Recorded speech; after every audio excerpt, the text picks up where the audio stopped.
Assalamualaikum teman-teman, salam rahayu. Ketemu lagi di channel Misteri Sumatera 88. Dan seperti biasa kita masih membahas tentang legenda tewasnya Mahapati Gajah Mada. Namun di topik kita yang ke berapa ya, ini ke-41, kita akan memberikan judul Mana Lebih Sakti, Aditya Warman atau Gajah Mada?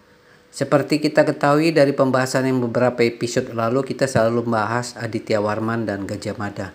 Sebelum kita lebih menjauh lebih dalam, kita akan membahas dulu kesaktian Aditya Warman dan Gajah Mada. Nah, seperti biasa sebelum kami menyampaikan dugaan cerita yang akan kami sampaikan ini, jangan bilang ini dongeng karena banyak dongeng yang dipercaya.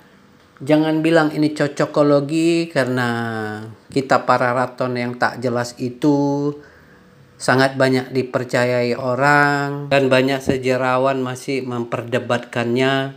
Belanda juga masih bingung itu dibuat tahun berapa. Ada yang bilang tahun 1400-an akhir, ada yang 1600-an, dan akhirnya terjadi banyak pembenaran-pembenaran menurut versi masing-masing. Nah, itu sah-sah aja kalau dilakukan di sana. Berarti kami juga boleh dong melakukan dugaan hasil observasi kami.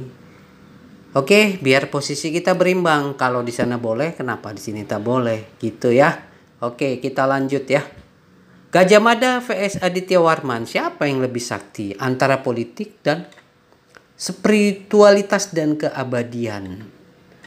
Nah, dua tokoh, dua jalan sakti.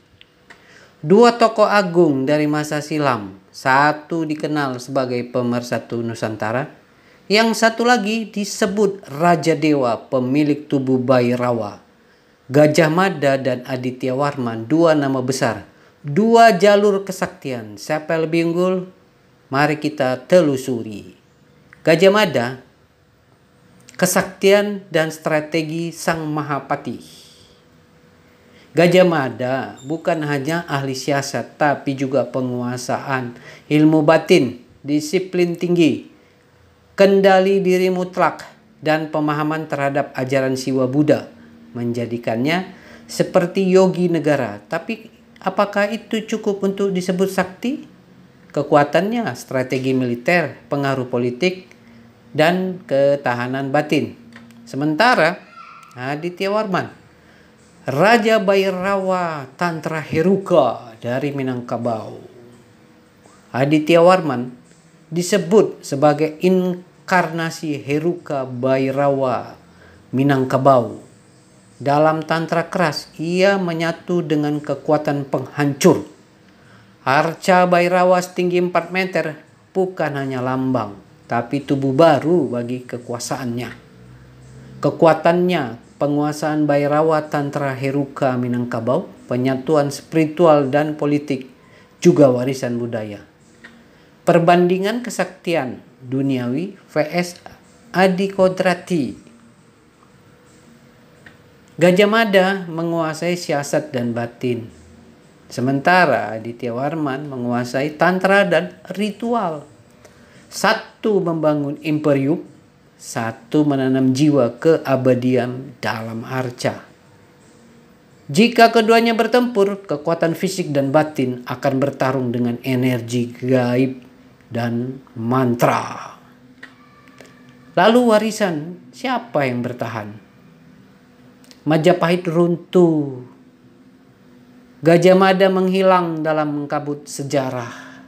Jejaknya tak diketahui, tapi Minangkabau tetap tegak. Arca Bhairawa berdiri.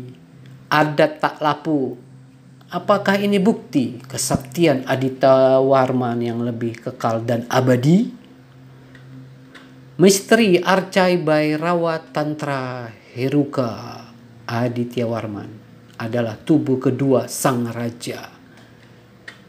Dipercaya arca itu telah diprana pratista. Ia bukan patung biasa, melainkan tubuh hidup dari kekuasaan spiritual. Setiap pengunjung yang melihatnya merasakan aura aneh, kagum, takut, sekaligus tertarik. Arca itu bisa dilihat di Museum Nasional Indonesia sekarang.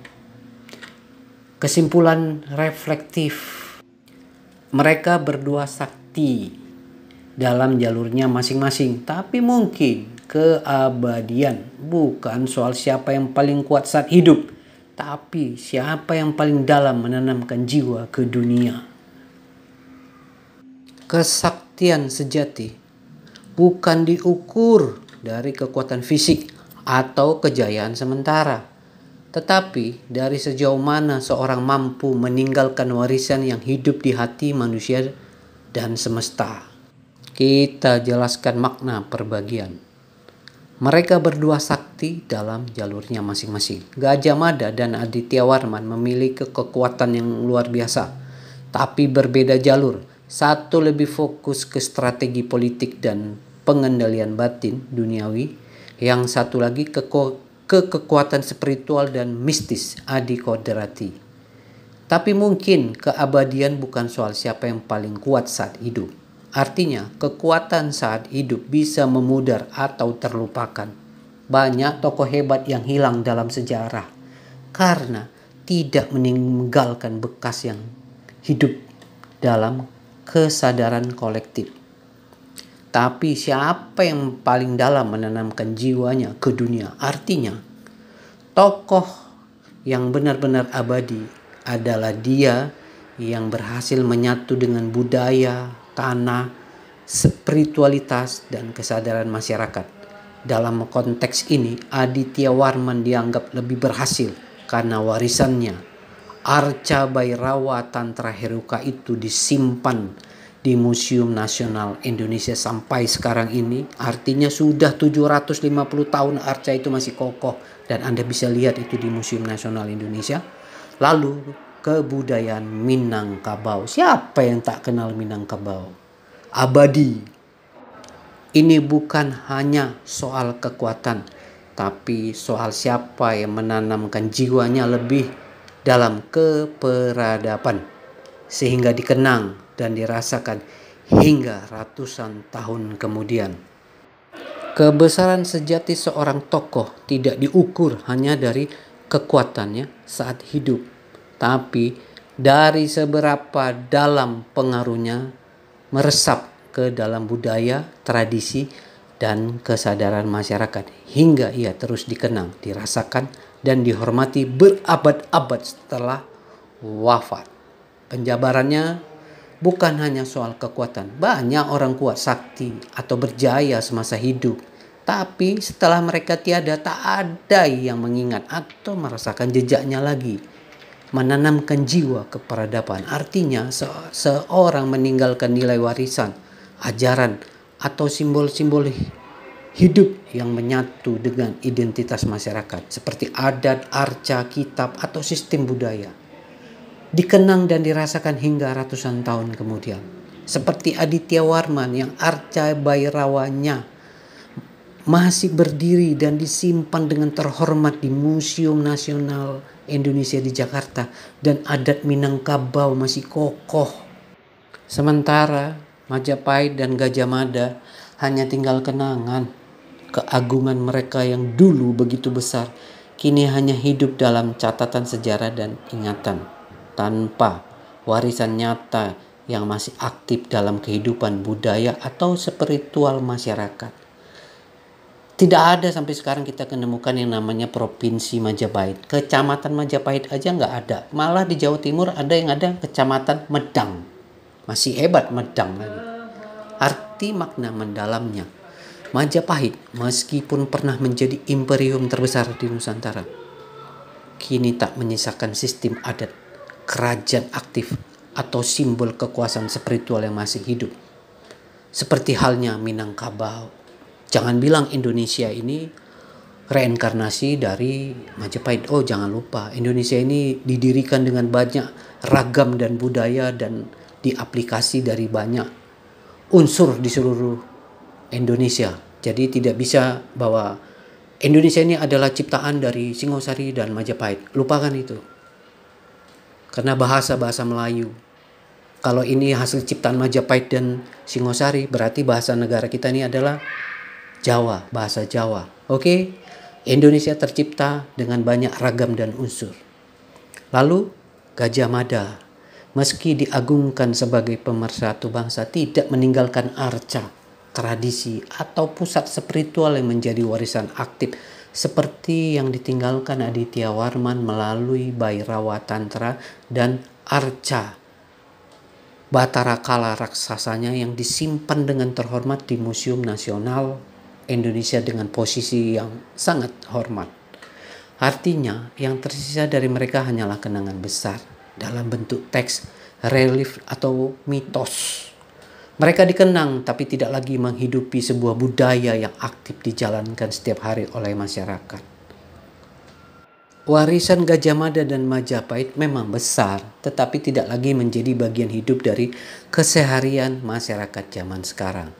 Berbeda dengan Minangkabau yang adatnya masih hidup, masih dipegang teguh, dan diwariskan dari generasi ke generasi. Itulah makna warisan yang hidup, kekuatan sakti yang hidup, dan juga masyarakat yang hidup. Hingga sampai sekarang konon Minangkabau itu masih dijaga oleh Aditya Warman secara kosmologi atau kekuatan gaib. Selagi masih ada arca Bhairawa Tantra Herukanya di Museum Nasional Indonesia yang megah, itulah kekuatan sesungguhnya. Oke, teman-teman, sampai di sini dulu ya. Jangan lupa kalau ada waktu berkunjunglah ke Museum Nasional dan lihatlah arca Bhairawa Tantra Heruka Aditya Warman. Posisinya itu posisi yang sangat strategis, dan lihatlah auranya akan tetap hidup. Oke teman-teman, sebagai penutup, janganlah kita bangga dan sombong akan masa lalu. Karena hasil sekarang lah yang membuktikan siapa lebih kuat, siapa lebih sakti. Bukan masa lalu. Namanya hidup dan fakta harus dilihat apa yang terjadi di kemudian hari. Bukan menceritakan yang lalu. Jangan power syndrome. Karena itu akan sia-sia. Lihatlah apa yang bisa ditinggalkan warisan dari leluhur kita. Itulah kekuatan abadi. Oke, jangan lupa like, komen, dan subscribe. Sampai ketemu di episode berikutnya.